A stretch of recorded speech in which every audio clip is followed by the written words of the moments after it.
Minggu-minggu ini lagi rame ya di berbagai media, media online, media sosial. Bahlil dimaki-maki. Saya sekarang lagi masak, Pak. Saya tinggal di migas. Iya. Yang itu, Pak. Bukan masalah anti gasnya. Anak kami lapar, butuh makan, butuh kehidupan, Pak. Oke, Bapak ya. Logika berjalan dong, Pak. Ya. Kalau memang ada yang nakal, menimbun atau mengurangi isi gas, Bapak punya senjata. Bapak punya alat untuk bertindak. Siapa yang rasional? Ya warga. Siapa yang nggak rasional? Pembuat kebijakan. Kalau sudah sampai sedikit-sedikit mafia, pastilah si pengelola negaranya sedang kehilangan akal.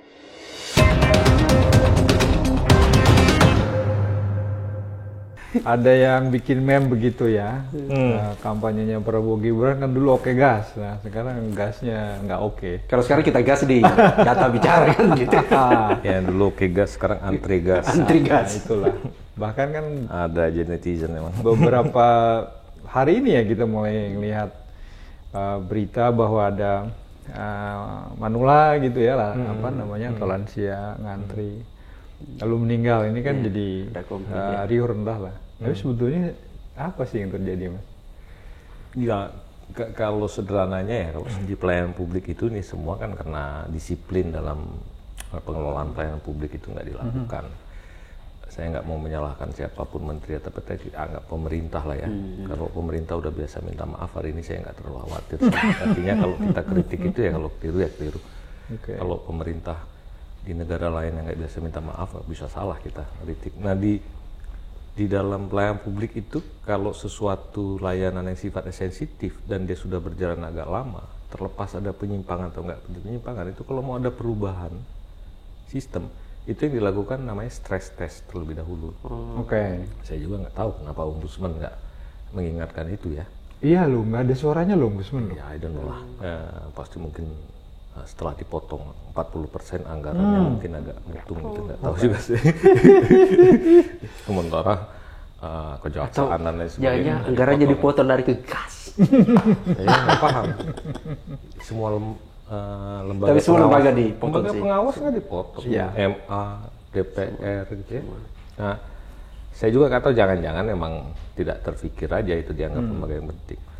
Kenapa? Karena kalau di perbankan ya yang lebih modern pelayanan itu kalau ada SOP berubah aja dilakukan stress test terlebih dahulu. Nah, supaya tahu eksesnya baru kemudian dipilih opsi penataannya macam apa. Nah, ini kayaknya kemarin tidak terkomunikasi dengan baik, termasuk melakukan strategi komunikasinya supaya orang siap. Nah, ini penataan ini pasti bukan tiba-tiba, dari sebelumnya sudah ada niat untuk penataan. Kenapa? Karena memang ada isu bahwa KPK bilang bocor 50T. Mungkin bukan KPK ya, itu media yang bilang itu. Tapi istilah ada tidak tepat sasaran 50T per tahun. Tapi saya cek di situ pernyataan langsung orang KPK ternyata. Pernyataan langsung. Iya. Nggak boleh disebut bocor gitu ya. Karena seolah-olah kalau bocor itu sebelum sampai di tempat dia udah lepas. Atau ucapannya yang bocor. Saya nggak tahu ya. Mungkin tidak tepat aja, tapi istilahnya itu tidak tepat sasaran. Nah, sebetulnya saya malas ya, karena kan di kita itu untuk menarget sesuatu, untuk sistem target itu pasti punya problem. Karena kita, warga kita itu kan variasinya tinggi sekali, yang miskin, hampir miskin, garis kemiskinan, rentan.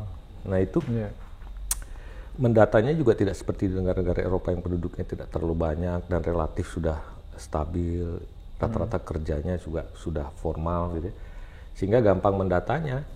Kalau di sini kan pakai proxy. Kalau proxy itu nanti kemudian dicek lah supaya bisa mengcover semua itu, error square-nya berapa misalnya. Itu orang statistik lebih ngerti, sehingga kemudian pasti ada penyimpangan-penyimpangan. Nah mungkin dilakukan oleh KPK, mana namanya, kemudian cek dia terima atau tidak gitu kan. Sembari KPK juga lupa, ini yang disubsidi adalah produk. Orang boleh ambil atau tidak. Bukan orangnya. Bukan orangnya. Ya. Beda sama skema bansos ya, yang itu adalah Kalau miskin. orangnya, jelas dia punya hak. Dia harus PIP terima. orangnya. Transfernya salah.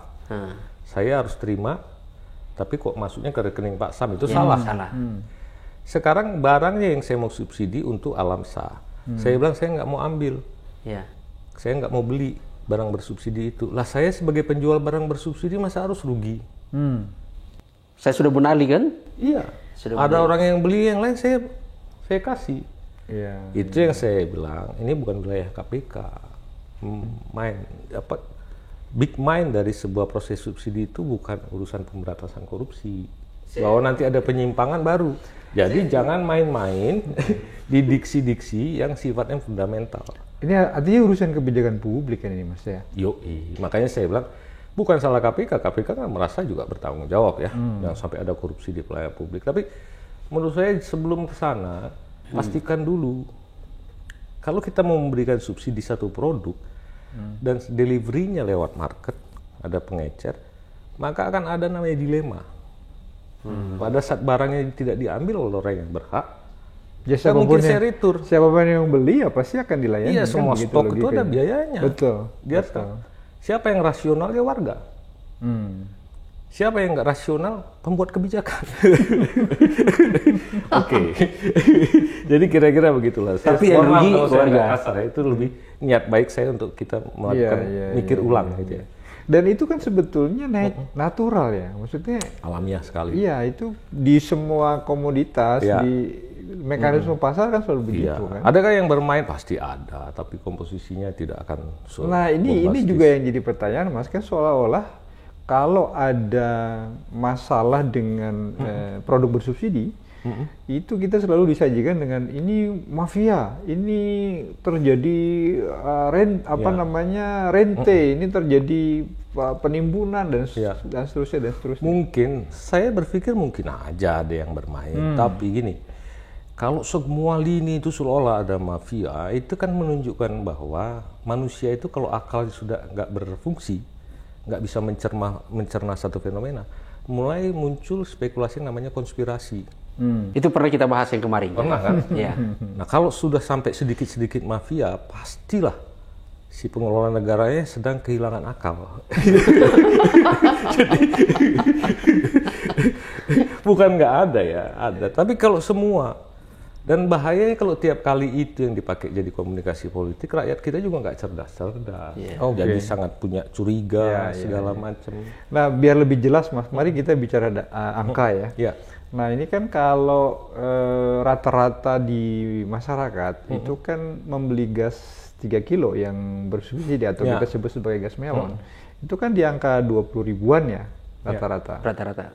Nah sementara kan pemerintah bilangnya ini harusnya dijual 12.500. 12.750. 12.750. Ya, Nah itu kan sebetulnya ada selisih yang lebar gitu. Nah sebetulnya apa sih yang terjadi di Ya, yang tidak terkomunikasi dengan baik bahwa pemerintah itu sudah menghitung harga keekonomian untuk diproduksi oleh Pertamina itu 42.750 per 3 kilogram. Satu melon itu. Satu melon itu ya. harga keekonomian? Ya, untuk yang disubsidi untuk gasnya lah. Gas. Nah, kemudian disubsidi 30.000 sehingga setelah disubsidi kan berarti tinggal 12.750.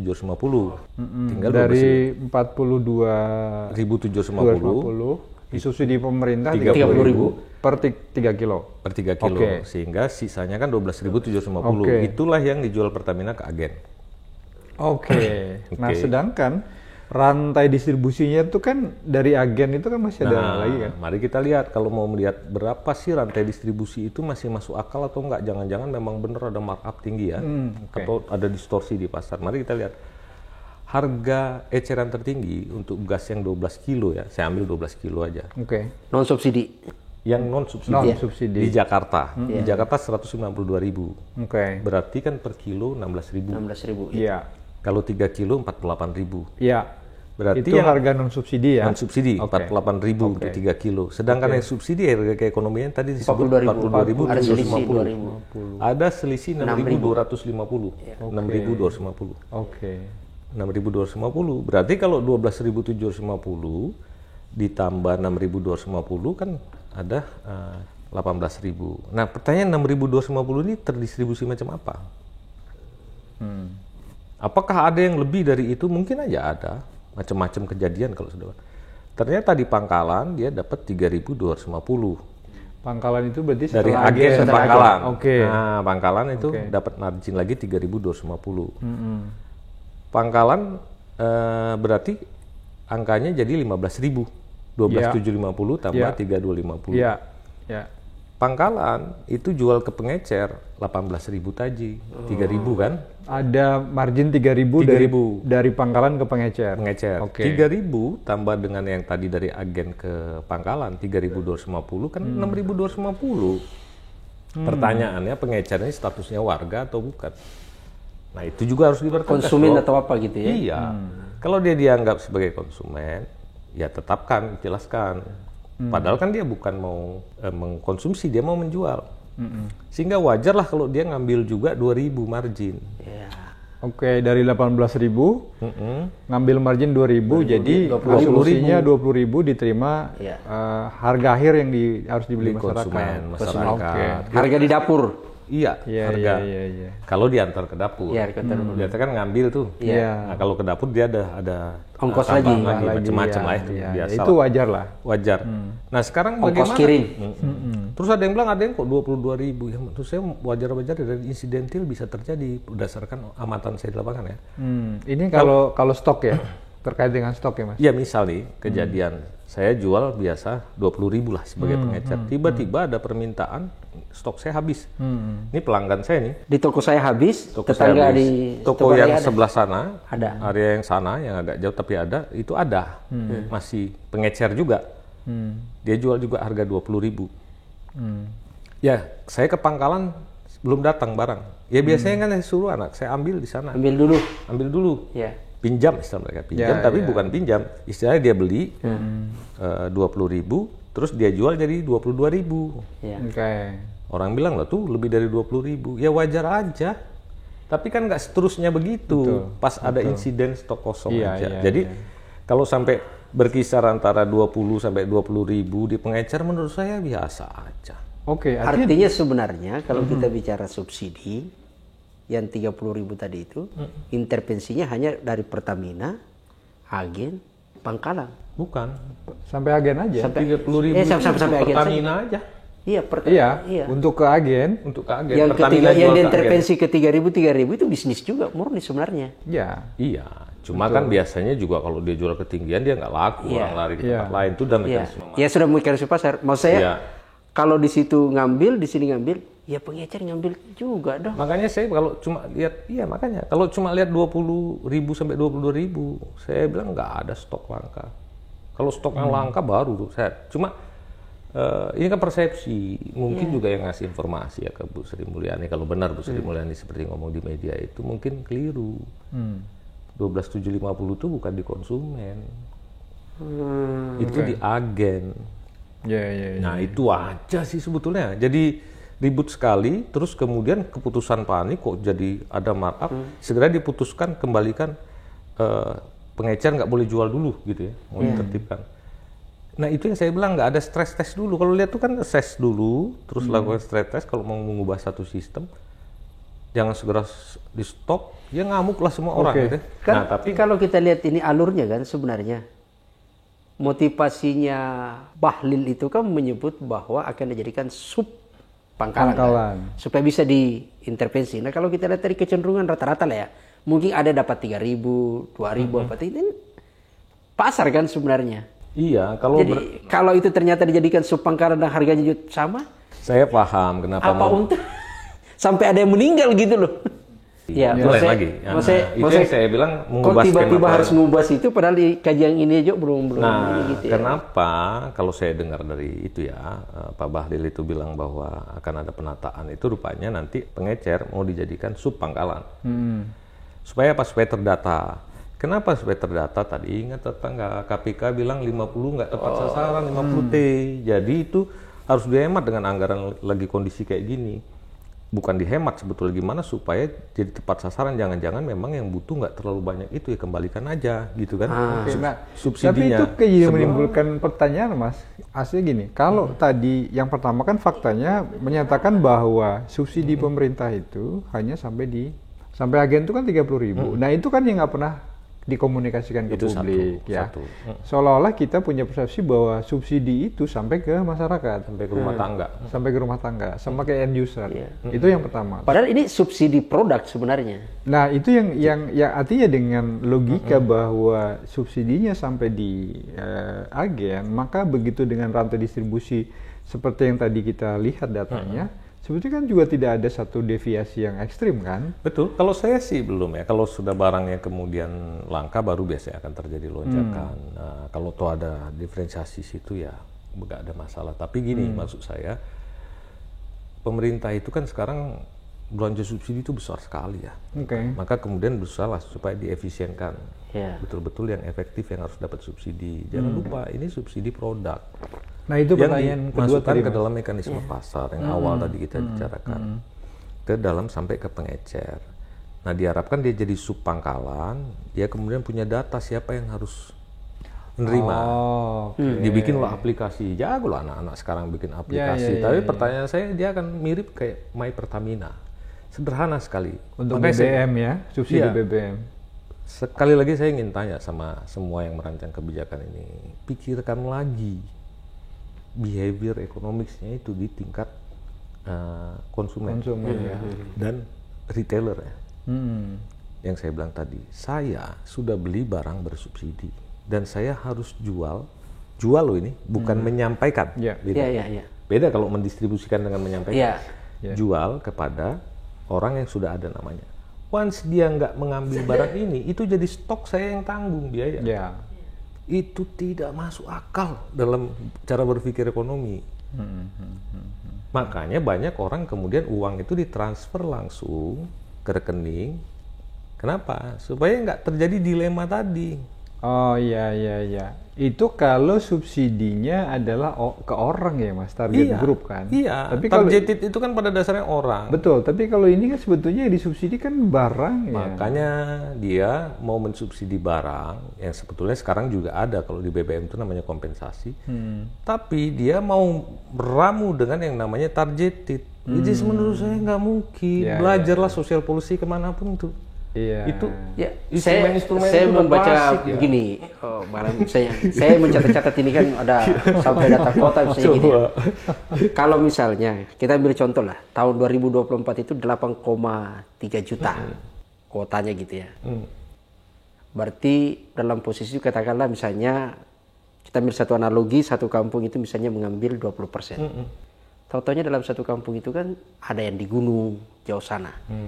Ada yang di pesisir, ada yang ini. Jatahnya sudah ada nih, 500 gitu loh, 500 melong gitu kan. 500 tabung. 500 tabung itu. Tapi kan ternyata 500 itu, ada 200 jumlah penduduk yang terdaftar, kalau seandainya pakai tadi itu kan, data orang, itu ada di gunung Pak. Atau dia nggak mau. Atau itu kita satu. sebut di gunung. Atau yang kedua misalnya, saya masyarakat adat misalnya gitu kan, di Kajang. Kan nggak boleh pakai gas Pak. Dia pakai kayu bakar. Kalau dia pakai gas melanggar adat tuh. Nah, berarti kalau pedagang, saya misalnya pedagang di situ, siapa yang tanggung kalau tertanggung itu ini kan? Dan ini kan itu kita kasih contoh yang simple yang nggak banyak tapi bisa terjadi. Bisa. Yang dikasih Pak Sam tadi. Tapi di tempat yang kota kayak Jakarta, katakanlah nggak ada masyarakat adat, nggak ada apa. Kalau dia lagi ngerasa saya nggak mau beli dulu, atau dia konsumsinya beda hari ini, tidak. Saya itu bisa habis karena saya pakai untuk masak kue segala macam, sebulan saya bisa 4 tabung sebagai usaha mikro ya, usaha rumah tangga. Tapi yang enggak, karena kerja buruh, sebulan mungkin 1 tabung. Apalagi lebih banyak makan di luar kan? Kan kemudian proyeksi kebutuhan ini kan akhirnya jadi satu statistik tuh ngitung kebutuhan, pasti ada nggak presisi. Janganlah mereka dituduh sebagai ada permainan. Nah sekarang siapa yang nanggung pengecer barang yang kemudian antri belum diambil, kecuali itu cuma dititipin oleh pemerintah di situ, biayamu per bulan menjaga barang ini sekian. Nah, kalau ada orang datang ambil data gitu. Kok saya dibayar ya, kamu hansip untuk melon ini sekarang ya. Kalau ada istilahnya kan dalam hal itu, ini saya dulu jualan begini Bang. Jadi istilahnya itu konsinyasi. Jadi orang datang nanti baru barang terjual baru kami ini. Kalau tidak ya kembali gitu kan. Ini kan barang mau dikembalikan harus kena dong, kena biaya operasional gudang stok. Jadi karena tempatnya dipakai kali sekian sentimeter harganya. Sudahlah, jadi maksud saya kita harus kembali hal-hal yang fundamental yang saya bilang, kita jangan main berdebat di hal-hal yang artifisial, apalagi levelnya sampai menteri ya. Coba lihat tuh fundamental, satu di technical, sistem pendataan, kedua diintegrasikan subsidi produk yang sifatnya targeted, itu bahaya. Akan ada yang menggunakan jalurnya bukan jalur publik tapi jalur market, ada pengecer. Kalau jalur publik lain lagi ya, dia kan cuma mengantarkan barang. Dari lu pakai atau nggak pakai ya sudah, barang subsidi udah sampai. Maksud saya begini, Pak Nami, ini Mas Danar ini ya. Maksudnya gini, ini kan ada problem yang tiba-tiba, saya tidak tahu ya kajiannya di Kementerian SDM itu atau karena betul-betul hanya karena data KPK atau apa, tiba-tiba kemudian melakukan, ada keinginan untuk melakukan perubahan gitu kan, kebijakan yang begitu sangat brutal lah menurut saya gitu ya. Asumsinya kan tadi yang Mas Alam sampaikan, ini kan mau mengurangi beban subsidi. Iya, maksud saya kan, ya itu mengurangi karena ada kebocoran dan macam-macam. Maksud saya kan gini, kenapa tidak mengkaji dulu gitu ya, dalam posisi lain, kan kalau seolah-olah itu kan sepertinya yang diserahkan adalah pengecer terlalu banyak, harga diambil, atau disebut tepat cara ada yang membeli yang lain. Jangan-jangan justru di penentuan kota, jangan-jangan justru di sistem data kita. Kenapa bukan itu dulu betul-betul dipastiin baru kemudian tiba-tiba di stop gitu loh, supaya yang kalau menurut saya dari tadi, sisi reaksi yang menarik tadi kan yang Mas Alam sampaikan, menurut saya Pak Sam. Jadi ini logika subsidi barang dengan logika subsidi ke masyarakat itu berbeda. Karena kalau ke masyarakat itu jelas orang yang mau ditarget kasih subsidi itu si A, si B, si C itu ya ada datanya. Nah kalau ini kan barang yang mau disubsidi, masalahnya transaksi di sampean usernya itu mekanisme pasar. Itu yang nggak ketemu kan jadinya. Itulah maksudnya tiba-tiba kemudian dibuat seolah-olah, oh karena ini kan selisih harga, maka kemudian harus dibenahi di sini kan gitu. Kalau menurut saya nggak paham. Jadi ketika bahkan dibilang bocor 50 triliun, saya bilang ini kan miss-nya itu fundamental, menggunakan model yang keliru, yang absurd. Lu mau subsidi produk dengan instrumen pasar. Jadi semua orang itu sudah dari sejak taman. Kapan tuh kan ada pelajaran-pelajaran tentang instrumen subsidi ya. Terus tiba-tiba dihajar dengan ngomong 50 triliun tiap tahun. Waduh, kita sedang butuh anggaran. Kok kemudian ada 50 triliun bocor? Pasti ada yang main di pasar. Mulai ditertibkan. Menurut saya hati-hati. Jadi kalau sudah ada satu ide itu lakukan stress test dulu supaya kita tahu, oh ternyata tuh dugaan kita yang keliru. Itu dia. Jadi rendah hati juga sih. Kalau dalam penelitian baru kemudian uji hipotesis gitu kira-kira. Ya lah uji hipotesis. Kalau di sistem layanan publik itu stress test. Karena ini sebuah satu rantai proses, rantai pasok yang sudah berjalan lama. Apakah ada lemak-lemaknya, ada penyimpangan-penyimpangan? Mungkin ada, tapi kan sampai saat ini belum ya. Berapa signifikan? Masih dalam batas toleransi. Nah, maka jangan tiba-tiba mengubah suatu ketentuan tanpa melakukan stress test, supaya nanti kelihatan tuh efek. Oh, ternyata fundamental modelingnya yang salah. Ya ubah dulu itu atau apa, baru kemudian melakukan sebagai satu sistem. Tapi sudahlah, ini satu pelajaran. Saya nggak akan menyinggung ke proses politiknya yang kemudian di belakang hari dinyatakan presiden tidak memerintahkan, seolah-olah jadi menteri dikorbankan. Satu orang berdebat soal itu, menurut saya nggak membuat kita jadi cerdas. Betul. Sampai hari ini kan publik aja semakin tidak menarik. Nggak menarik. Jadi menurut saya sih ya sudah, ada pernyataan meminta maaf karena ada insiden itu sudah bagus menurut saya. Kedua, lakukan perbaikannya secara sistemik. Dan betul-betul menyentuh fundamental dari model instrumen distribusi. Itu kita baru ngomong tentang sistemnya ya Pak Sam. Kita belum ngomong tentang mengapa kok terus-terusan harus bersubsidi, nanti itu mungkin di waktu lain lah. Menurut saya satu hal juga yang penting Mas. Jadi pendekatan komunikasi politiknya juga harus diubah menurut saya. Karena ada kantor staf presiden. apa sih? Sekarang namanya apa? Kantor komunikasi presiden. Iya. Mungkin sekali waktu dari situ makin hari bisa lead untuk komunikasi dengan baik. Mungkin ya, saya nggak tahu. Mari kita tetap memelihara harapan. Saya masih ada satu dulu, masih penasaran di situ selain komunikasi tadi itu. Lagi-lagi masih di sistem ya, di sistem untuk kemudian kan, saya menganggap itu ya dia sudah minta maaf, oke gitu ya, ada meninggal. Menurut saya ini kan pernah juga kita bahas ketika waktu soal kelangkaan beras, ngantri meninggal juga apa sih. Saya kira ini tidak bisalah kita selalu menyebut bahwa ini karena takdir, karena ini ada sesuatu yang salah, itu satu. Yang kedua adalah ketika pernyataan dari pemerintah itu menyatakan bahwa tolong sabar, ini sebentar saja. Kami akan benahi, hanya menguji. Seolah-olah ini bagian dari observasi penelitian. Di mana salahnya sampai ada 50 triliun gitu loh. Di pengecer kan tidak sampai di stop dulu. Sebentar saja ini katanya. Ini Wapres meminta kami, sebentar saja, tolong sabar. Maksudnya gini, kalau dalam komunikasi itu, sepertinya ini respon cepat yang sesungguhnya hanya baru melakukan observasi penelitian, jangan-jangan obatnya ini atau belum gitu loh. Padahal bagi saya, oke, kita sudah temukan ada 50 triliun gitu ya, katakanlah gitu ya, meskipun tadi Bang Alam ini gitu ya. Out of context gitu kan menurut Iya, saya. maksudnya ketika dia menyebut bahwa itu harusnya oke, kita simpang ini berjalan, baru kita buat, kita teliti betul di mana sebenarnya, di rantai mananya gitu ya, supaya kemudian tidak terjadi kepanikan. Ya. Nah itu yang ini gitu loh. Ya tadi saya bilang harus lakukan stress test dulu, kelihatannya. Ini saya akan sering ngomong nih, karena di pelayanan publik itu kalau kita mau membuat sebuah SOP untuk sebuah layanan, apalagi sifatnya sensitif, itu mutlak diperlukan supaya kemudian kita bisa evaluasi baru dilakukan. Kalau di sistem finansial itu ada istilah, kalau policy aja, jangan yang operasional ya, policy aja di sana ada istilahnya sistem sandbox, diuji coba dulu, regulasi itu baru dioprek. Kalau bahasanya anak LSM piloting lah. Itu sederhana, tapi mungkin ya kita tahu ya pemerintah itu begitu lihat angka 50 dalam situasi untuk sudah melakukan penghematan 300T, masih kurang lagi ada makan bergizi gratis segala macam dibiayai. Saya paham juga, etik juga, tapi ya pelajaran dari kasus gas ini baiknya lakukan perubahan-perubahan dari satu prosedur itu, lakukan kaidah-kaidahnya sebagaimana kita kalau membuat sebuah sistem pelayanan publik supaya rakyat nggak ricuh, para netizen nggak komentar dengan asal terus menyimpang sana sini, keluar isu mafia, hantu, kusut. Dan menurut saya semua kekusutan itu tuh simbol bahwa sebetulnya kegagalan kita mencerna fenomena. Iya. Saya kira aspek sosiologis juga penting dipotret ya. Karena kita tadi belum masukkan dalam praktek kita di rumah tangga, ngomongin konsumsi gas 3 kilo itu kan banyak yang sebetulnya aspeknya praktis ya.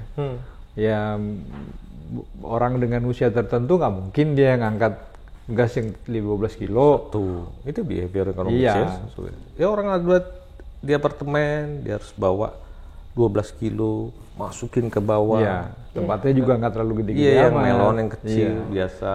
Iya. Kalau dibilang miskin enggak, dibilang tua banget enggak.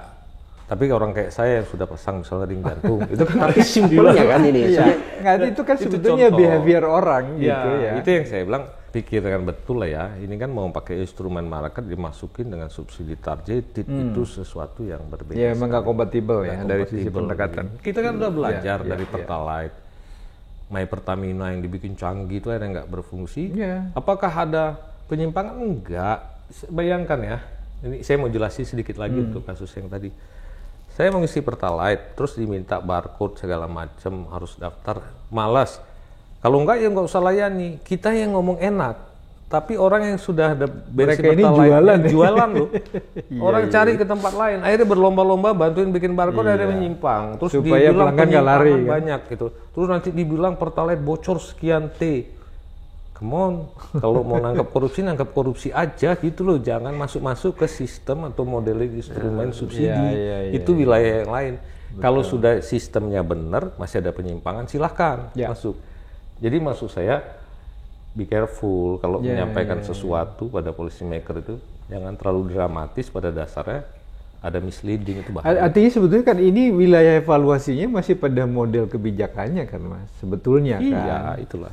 Kebijakannya diperbaikin aja gitu, nggak usah didramatisir dengan solar bocor, ada mafia. Karena jaminannya ada semua gitu ya. Jadi saya sih bersyukur karena ini ya, cepat ada kepastian gitu ya. Misalnya ketika awalnya disebut pengecer tidak bisa, kemudian sekarang masih bisa lagi, ada ketenangan lah gitu ya. Saya awalnya membayangkan kalau ini terjadi antri, sudah ada meninggal, ada konflik di Tangerang dan macam-macam gitu kan. Kalau ini bisa mulus, kita mau masuk bulan Ramadan loh. Lalu kemudian kita lihat akan terjadi inflasi macam-macam gitu ya. Ya syukur-syukur langsung ada kebijakan cepat gitu ya. Tapi kan oke lah. Gitu ya. Kita harus apresiasi juga. Kalau saya tadi agak kritik keras soal 50T segala macam itu, nggak mau melecehkan, nggak. Saya appreciate kerja orang-orang yang sudah bisa mengidentifikasi. Tapi saran saya kalau mau pakai isu korupsi atau kebocoran, tolong teliti bagaimana penunjukan pangkalan, bagaimana penunjukan agen. Apakah di sana ada transaksi? Itu jauh lebih bermanfaat kalau ngomong governance. Itu jauh lebih menantang bagi sebuah institusi penegak. Saya baru mau ngobrol itu, Bang Alam. Tapi itu nanti topik lain. Saya baru ngomong tadi. Jadi semalam itu kan saya utak-atik kan. KPK kok punya data digit dari per tahun berapa kebocoran di subsidi itu kan. Tapi saya cek-cek di jumlah orang yang dia tangkap soal subsidi, kok enggak ada yang dia tangkap ya. Hari ini apa dia hanya untuk bisa membaca angka untuk kebocorannya itu atau padahal dia harus menangkap lah. Hari ini ya katanya mencegah. Hari ini kita lebih fokus pada mungkin ya kita ngobrol tentang bahwa sistem atau model subsidinya sendiri itu di dalamnya ada kontradiksi. Iya, betul. Jadi kalau itu dulu untuk urusan nanti governance-nya, urusan penyimpangan situ, nanti kita akan bahas di kesempatan lain. Mungkin gitu ya Pak? Iya, betul. Jadi kalau boleh sedikit nge-recall ya, artinya kan sebetulnya tadi kita tahu bahwa subsidi itu berhenti sampai di agen yang 30.000 kan. Nah dengan rantai distribusi yang cukup lumayan panjang sampai di publik end user, artinya ada selisih harga. Kira-kira 6.250. Itu sebetulnya fenomena yang biasa. wajar. Dan kalau perkiraan kita kan 6.250 tadi ya. 6.250 itu kalau kemudian agak lebih tinggi dan atau tidak jauh melebihi itu, head sebenarnya. Ya, tidak terlalu jauh dibandingkan dengan harga gas yang non subsidi. Menurut saya itu masih wilayah yang bisa ditoleransi. Oke. Nah, artinya kalau kemudian memang dia mau di-shift ke subsidi orang dengan target grup kan harus diubah. Kebijakannya kan sebetulnya di situ. Kedua, jangan terlalu yakin ketika membuat sistem aplikasi sampai untuk data. Kenapa? Karena ini masuknya lewat mekanisme pasar. Akan ada retailer yang dirugikan dengan sistem itu. Belajarlah dari kegagalan My Pertamina untuk. Sip. Mudah-mudahan ini segera mereda dan ini menjadi evaluasi yang cukup serius bagi pemerintah untuk kebijakan yang di sektor lain yang di masa akan datang. Mudah-mudahan bermanfaat. Thank you.